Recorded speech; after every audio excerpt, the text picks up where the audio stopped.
Ryan Jensen farms, among other places, east of Ankeny, was kind enough to let us tag along with him while harvesting beans to see the very latest in farming technology, John Deere's AutoTrack. Not too many years ago, you'd overlap 5-10 feet when you got tired at night. And now we're overlapping 6 inches.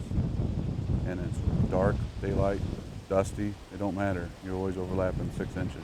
The reasons for this improvement sit on the top of his combine. John Deere 690, S690, so it's got over 500 horsepower, and it'll do about 5,500 bushels of corn an hour. Soybeans, we can do 30 acres an hour, 25 acres to 30 acres an hour, but it holds 400 bushels.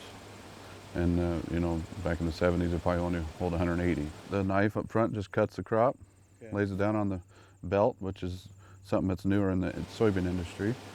And that belt carries it into the center, and the feeder house takes it up to the rotor, and the rotor will thresh it.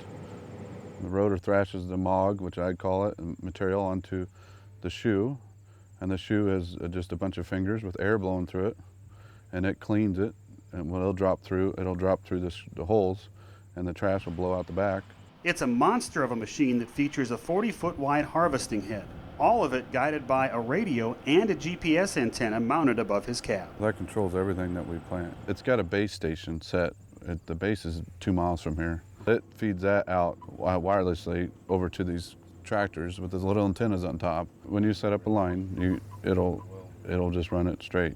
It knows my course from last year when I plant this field in spring. The combination of satellite-delivered and radio-delivered position information means the combine can navigate itself along a line with a resolution of plus or minus 3 inches. But when you have something where it takes over, you don't have to sit there and do judgment all day, and you can run more hours a day.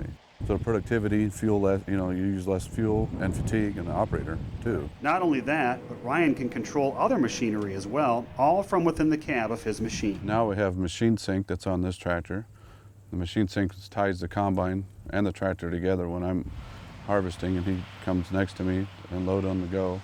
It'll just hit a button, he'll lock on, where if I slow down, I speed up, he'll just stay right with me. And he can see in the cab how full I am. We usually dump on the go all the time. All of this harvesting power and technology doesn't come cheap. Combine costs about $380,000 just for the combine. And then the header's about another $80,000 on top of that. But Ryan says the investment is worth it. Plug it in and you go, and it knows everything. They all talk together. That's one reason we run a lot of John Deere everything, just because it's simplicity. You can change populations on the go. You can set it up to do soil types where you can up the population on certain soils. When we plant soybeans and corn, we'll document exactly how many acres of that variety we put in this field. I mean, everything that you run across a field like that, accuracy is on AutoTrack it's worth it. So, will there come a time when the machines will harvest all by themselves? I don't think it's really going to happen for a long time. There's such a safety issue.